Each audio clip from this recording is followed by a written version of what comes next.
Hey everybody, welcome to Down Home Backyard Gardening. Today what I want to do is something I've been talking about for like ever, and that is take care of this bed right here. You can see this thing is overrun, at least this section.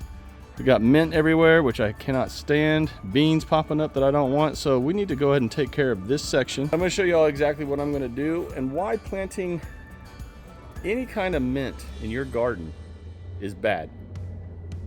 Bad. So let's do this.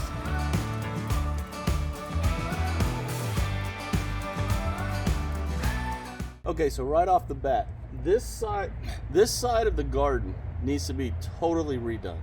I need to take everything out and amend this section for spring. So I'm going to do that today. But I want to show why you never plant mint in your actual bed. Okay, so in case you're brand new to gardening and you don't know this, mint, any kind of a mint plant is basically a weed. So once it starts to grow, you are not getting rid of it.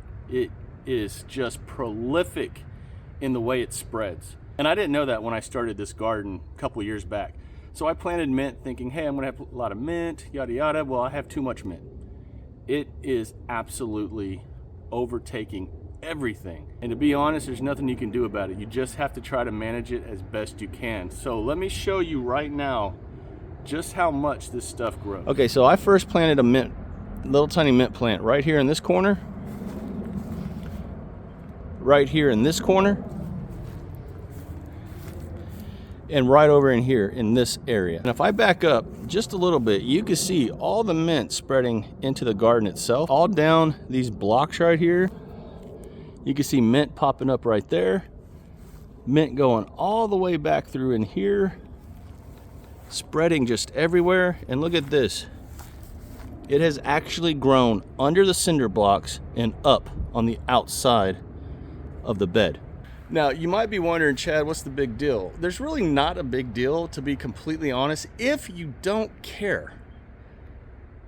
I am just so sick of having to constantly deal with the mint issue that it has become literally my #1 issue with anything to do with the garden, anywhere.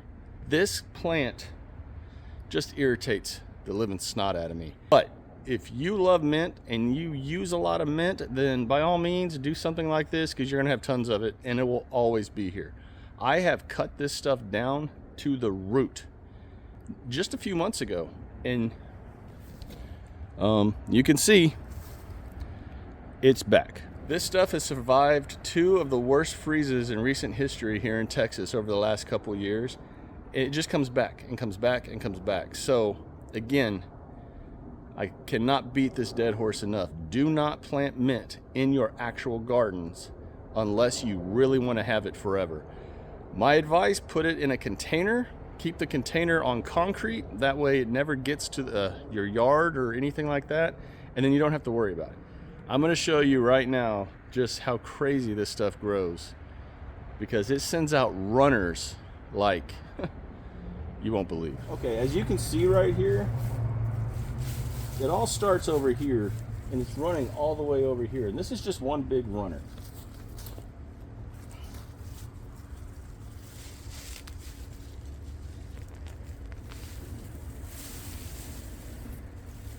Look at those roots, y'all. You can't, look at these roots, y'all. You can't get rid of this plant. Look at that.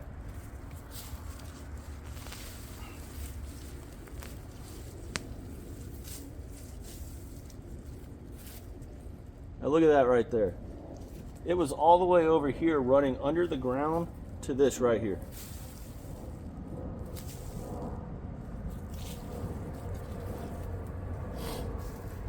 See that right there? Look at this. There's nothing you can do. Once this is in your soil, you are not getting it out.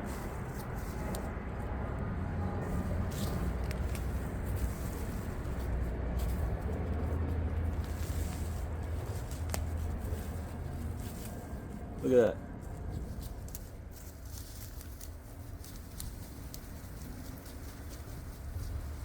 Look at those roots. This plant I just took out of here grew from over here all the way over there. And look at that. Look at that system. So there's the example of just how much mint grows.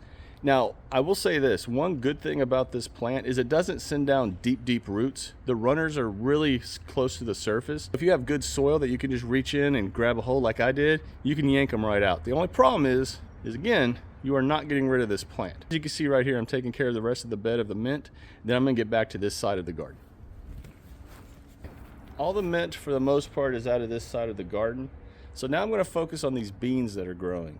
I did not want these beans continue growing once I pulled them all out. Apparently I missed some of the beans or the bean roots or whatever, and now they're growing again. The legume family of plants will bring nitrogen in through the leaves, transfer it down into their root system, and store it for later use. Now the good thing about that is other plants can send their roots, when they're needing nitrogen, to these root systems and tap in to those capsules of nitrogen. So when you take out your bean plants, you don't really want to pull the bean plants up. You want to leave that root system in the ground so other plants can use those nitrogen capsules.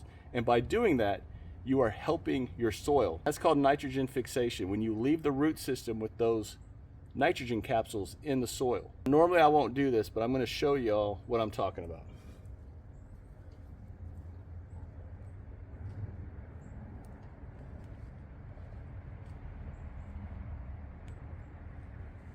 So I just pulled up this bean plant. And as you can see right there, all those little capsules that are on these root systems are capsules of nitrogen. So for the rest of these bean plants, as you can see right here, I'm just clipping them at surface level and leaving the root system intact, so it will benefit this garden down the road. As you can see, what I'm doing right now is I'm running the rake through the top part of the soil just to kind of loosen it up a little bit, not a lot. And then I'm going to go ahead and add a layer of good garden soil to this bed. All right, everyone, so that's the video. I just wanted to kind of take a moment and show you all a little bit of what I do in order to prep beds. And again, to talk about planting mint in your garden. Don't do it. That's my advice, unless you, again, you're a big mint person. Don't put it in your gardens. If you're a first-time viewer of this channel and you kind of like what you saw, by all means, hit the subscribe button, share the video, like the video, and until next, God bless, and I'll talk to y'all again real soon. Bye.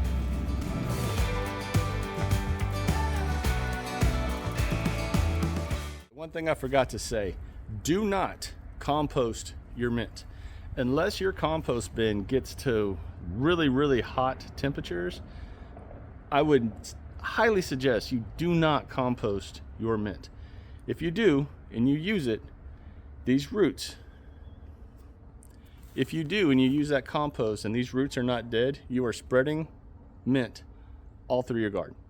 So this is one of the very few plants where when I pull it up, I put it in the trash. I do not compost it. Again, that's my suggestion. You all do whatever you feel you need to do.